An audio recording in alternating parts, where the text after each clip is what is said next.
Playing on a Budget is brought to you by CoolStuffInc.com, the best Magic the Gathering singles and sealed retailer on the internet, GatheringMagic.com, your #1 source for Magic the Gathering news and content, and RogueDeckBuilder.com, my personal channel filled with innovative and entertaining Magic the Gathering rogue brews.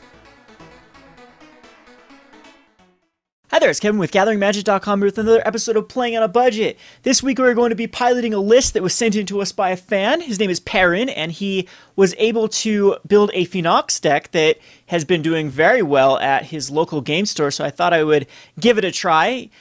Just for all those who have their own home brews, you can definitely send me your list if you'd like to see them on Playing on a Budget. I'll look them over and see if we'll make a good episode. You can send those to roguedeckbuilder@gmail.com, and I can't promise you anything, and I can't even promise I'll respond to the emails. A lot of the times my email gets flooded with responses. But if you do have an interesting list that does fall within the $100 budget, I'd love to take a look at it, and if we can, we'll definitely showcase it on Playing on a Budget. So this is going to be his Phenax list. I've made a few changes to it. He was running 4 Heroes Downfalls, but since he's playing white, I thought I would go ahead and play some Utter Ends.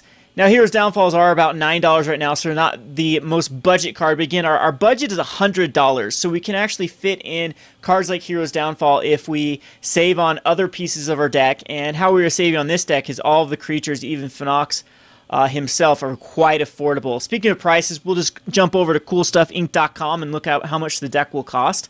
So we are looking about $70, give or take, with the uncommons and commons I didn't put in here. But for the land base, we are going to use 4 Caves of Koilos, which is about $2.50 a piece. That's actually the cheapest one out of the Pain lands, as they've been printed in the modern event deck, and that's kind of lowered the price. And it's one of the more...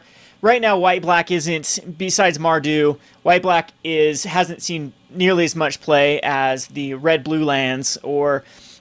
I'd say that the green-blue is probably the least played one, but since Caves had that second printing in the event deck, it has kept the price down. So most expensive card in this, again, is going to be Heroes Downfall at $9. We're going to run 3 of them.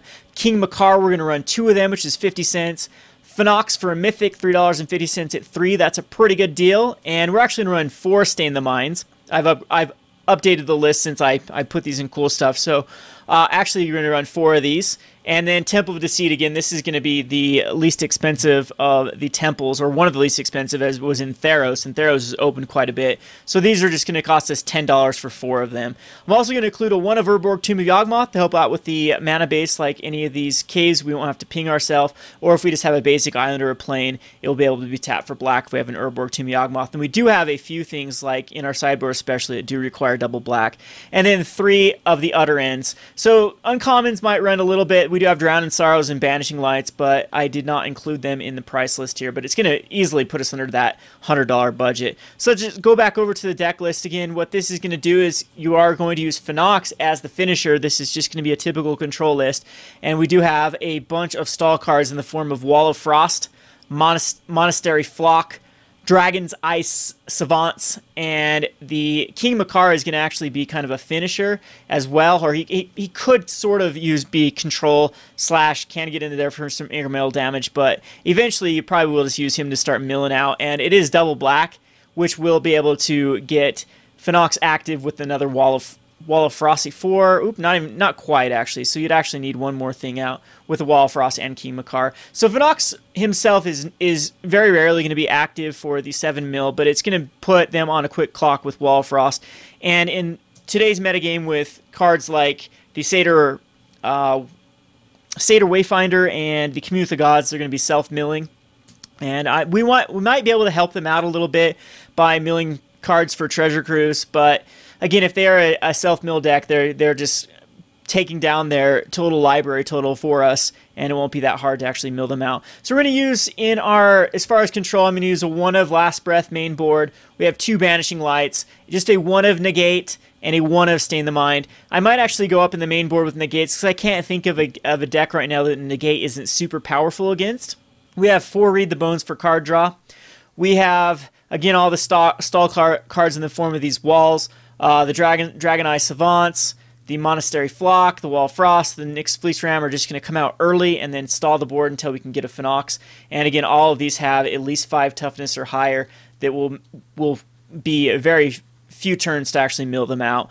3 Heroes Downfall, 3 Utter Ends, and a Murderous Cut. So we're very well rounded as far as the control. Onto the sideboard, we have 2 more Last Breaths to really bring in versus any sort of Goblin Electromancer type deck.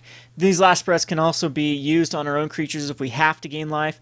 I have 2 more Wall of Essences to bring in against any sort of red deck, any sort of burn or fast aggro deck, as they are 0/4s. They won't quite be able to absorb a Siege Rhino hit. That's one cool thing about this deck, is all these creatures can actually survive the Siege Rhino hit. King Macar will come in against more mid-range type decks or cards where we just need absolute value.